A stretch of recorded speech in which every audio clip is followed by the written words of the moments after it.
Hey PS4 gamers, it's the PS4 gamer today coming with you on a walkthrough on how to kill Oryx, a Taken King, in a new King's Fall raid. Before I go on with the walkthrough, I want to talk about your loadout that you should be having. You want to have high impact snipers like the 1,000-yard Stealer, the Black Spindle, or anything that's high impact. Also, you want to be recommended light level at 295, even though it says 290. Oryx is 300 himself. So 295 is highly recommended, although you can do this at 290 and a touch of mouse if you have it, but if you're watching this video, you most likely don't have it because you never beat an Oryx. If you don't have any of this stuff, I'd recommend you start grinding now and come back to Oryx once you have these materials. Okay, then moving on to the walkthrough of the raid. I'm going to divide this into different parts. We're going to go on with part 1, which is getting the relic. Now, if you guys on Oryx, I'm assuming that you guys done the Deathsinger, killed the 2 Deathsingers, Oryx's daughters. You want to make sure that everyone is assigned to a platform. One person assigned to being writ between dimensions or getting the relic.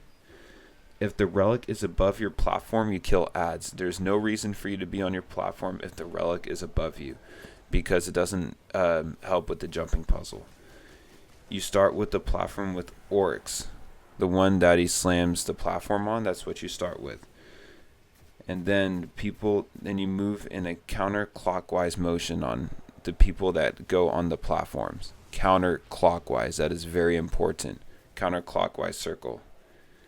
Then you shoot the ogres like I just did that appear next to the platform, and you make sure that they go down as quickly as possible. And people that aren't assigned to platforms that are shooting ads, you kill the ogres as well, because people on their platforms are going to need help killing ogres. And if the relic is above your platform, like I said before, you're help killing ogres because there's no reason for you to stay at your platform. Now, moving on to that, I also want to say that the ogres spawn counterclockwise. So the people that are shooting the ads, they can shoot the ogres in a counterclockwise motion, and they go in the same counterclockwise motion as the people that jump on the platforms go, in that order. So after that, person that doing jumping puzzle, they go on the platform where Oryx slammed his fist, and there's going to be invisible platforms in the air. And all he has to do is just jump on those platforms and keep jumping those platforms until he reaches the relic. There's also going to be little balls of light that appear on the way.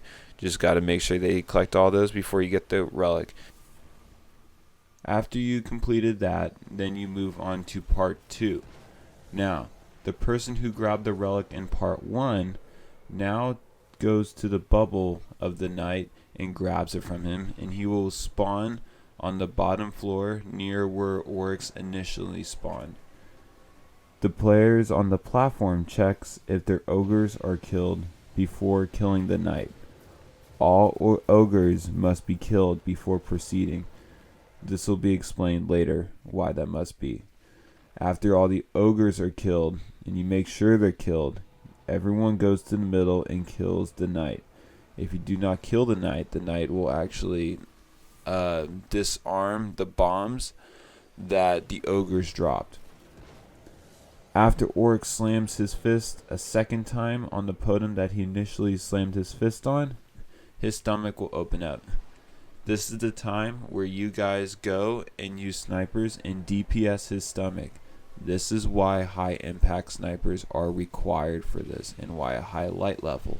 If you do not do enough DPS, you will wipe. It's a guaranteed wipe for the entire team, even if you're in the invincibility bubble. So if you're successful in DPSing Oryx's stomach and he goes down and is stunned, players that were assigned to their platforms go to their assigned bombs, which is dropped from the ogre. This is why killing the ogres is so important, because the bombs they drop are used for damaging Oryx. There are 4 bombs, so 4 people go to the 4 bombs. 4 people that are assigned to the platforms, that's where they should go to the 4 bombs. 2 guys including the relic holder, stay in the center, DPSing Oryx's stomach with snipers, and if you end up running out of sniper ammo with anything you got, someone count down 3, 2, 1, arm bomb. When this happens, people go to their bombs and arm them. Once armed, run back to the relic holder's bubble in the center. All bombs must be armed at the same time. You will know when your bomb is armed given by the text that pops up with your name on the bottom left of the screen. Once inside the bubble, everyone keeps DPSing Oryx's chest and stay in the bubble. You will die if you do not stay in the bubble. It is not a guaranteed wipe since you can be revived later on, but stay in the bubble so that does not need to happen. And ladies and gentlemen, if this is done correct and if all 4 bombs get armed, then you will take down 1/4 of Oryx's life. Okay, so after the damage for Oryx is done, then you move on to part 3, which is Mortars. Now, Oryx will be shooting Mortars at every single Guardian that is out on the field. Run in circles to avoid the Mortars. Don't run into anyone else's circle so that Mortars don't intersect each other. And this is pretty easy. And also stay clear of thralls. You just have to run around, avoid Mortars, make sure you don't take damage from them. If you're constantly moving and not repeating your path, then you should be okay. This is the easiest part. Okay, so after Oryx is done with his Mortars, then you're going to go into part 4. Now, part 4 is just repeating part 1 and 2. You're going to be doing the Deathsinger strat with the platforms, making sure the guy gets a relic. And then part 2 again is just damaging Oryx. And after you do these 2 parts again, then Oryx will be at half health. Also, one thing I do want to mention is that Oryx is going to be slamming a different pillar this time, most likely to the back of the map where he has not slammed before. Okay. So once you're done with part 4, then you're going to go into part 5, which involves in killing the Echo of Oryx. This phase happens when Oryx is below half health. Half health is when your 8 bombs are detonated, 4 in part 2 and 4 in part 4. So, people are going to be randomly spawned into a new location where the Echo of Oryx is going to be spawned in. He will try to hide at the ends of the maps in the fog, so just go around looking for him and do as much DPS to him as you can. Occasionally, he will come into the map and try to swipe you with his sword, but that's his only attack that he does. More players over time will be spawned into this new location. Initially, one person will be spawned, and every 20 or 30 seconds, another player will be spawned in. People that are not spawned in will kill the thralls attempting to get into this new location. The thralls are going to be outside being spawned in, and they're going to try to get into the bubble that Oryx has created, which the people are going to get spawned in. So just kill the thralls so that people inside don't have to worry about thralls.